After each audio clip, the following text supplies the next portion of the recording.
Okay. Well, I'm doing a nest check today. Once a week. I try to do it, or as often as necessary. This is my modified Trend Center house. Here's something that I'm all about trying to educate people with stuff. These are very expensive marten houses. There's no question about it. I can't even remember how much they cost. I know this one is 8 years old. This one's 8 years old. And I changed it. I even modified it to put on these Troyer porches, because I had a wing entrapment death once, and I didn't want to have any more of that. But this house used to be on my front lawn. I moved it to the back. And one of the nice things about it,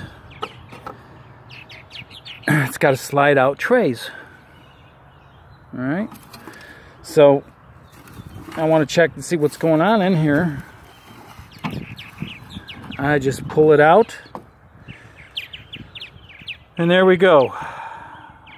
5 eggs. And they're all fertile eggs, because you can tell that they're kind of opaque. And I'm going to put this down real fast, real quick.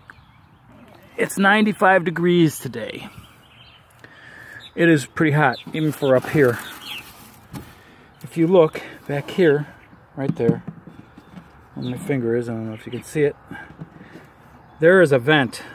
That little round thing with the pop rivet on it.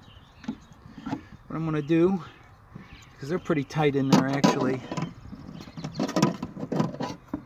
I'm going to reach in there and pull that vent down. See, now you got a hole. And that hole goes to the middle of the marten house where the pole runs on it.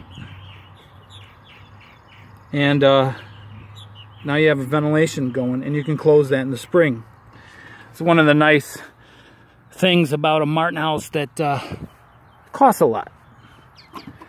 And I'm going to really offend a lot of people here. But I really cannot stand those red plastic barn houses, those made out of what's called chloroplast on the inside. The dividers are.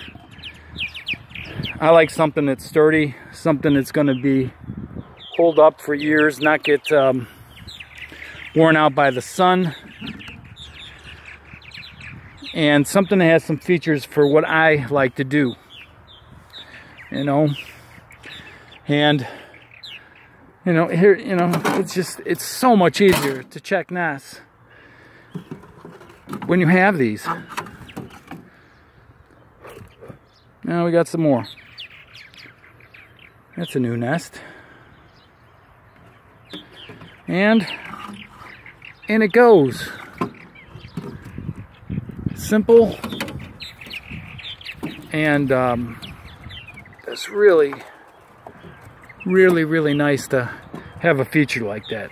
I mean, I personally look at something like this. If you're serious about something, spend the extra money. You know, I spent 20 years trying to attract martens, and I did it the cheap way. I bought something real cheap the first time around.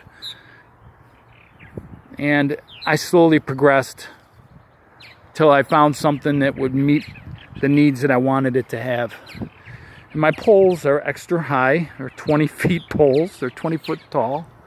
There are several reasons why I do that. Number one, it's to compensate for the trees that are over there.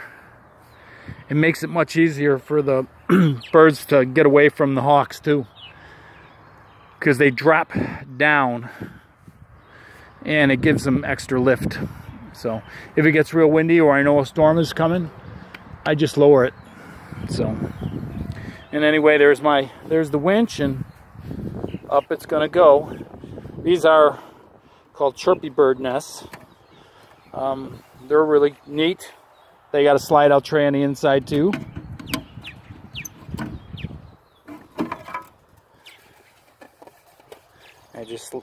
And this slides out. They've been in here, but there hasn't been any takers. And I think the reason is my numbers are down this year. Kind of static. Anyway. So, I got this house to go, and I have that house to go. So much for the educational video.